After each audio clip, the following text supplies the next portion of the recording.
how do you negotiate with yourself? I think that's the biggest thing. Is we talk about the mental side of it, but then like, what does that really mean? Like the thoughts that happen in your mind when you're going through a competitive situation or you're facing a tight deadline, you still don't have the idea yet. You know, what happens inside of here? You talk yourself out of it. Do you say, okay, well, it won't be a big deal if I don't do it?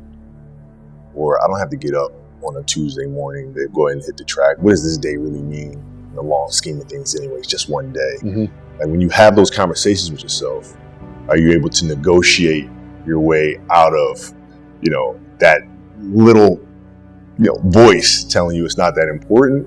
Or does that little voice get the best of you? I think that's what separates people who go on to do great things versus people who don't, or people that do great things but in an inconsistent way.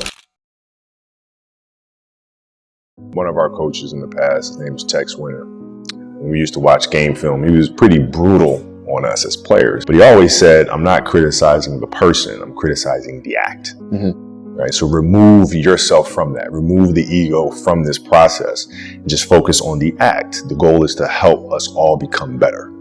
And when you do that, you can kind of remove yourself from that. Now you can look at actions and then you can truly improve, you know, as a basketball player. As an actor, you are trained to get into that zone, find that pocket. And as athletes, the psychology is the same. The discipline is different, but the behavior is the same. Before you start a game, how can you lock in? You get into that mental space where nothing else matters. You're completely locked in and focused on what you're trying to accomplish as an athlete out here. The noise of the crowd doesn't matter.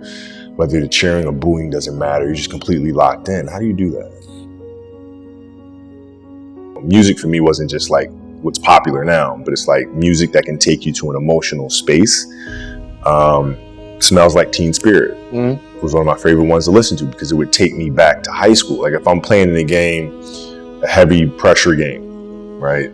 Game 7 of a playoff series, I listen to Smells Like Teen Spirit. Why? Because it took me back to high school where basketball was just fun and you were playing with friends. And there was, you know, all this hype and media wasn't around. You're just in a gym with like 200 people in the stands in high school watching you play. And that song would take me back to that place. And then emotionally, that's where I would be when I would perform.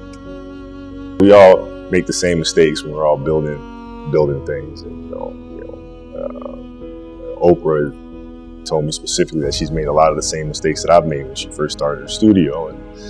And it gives you, kind of let you know that you're on the right path. You know, you think, well, Disney built Disney and everything was perfect and you made every right decision, and then you unpack and you're like, oh wait, he signed some really bad contracts.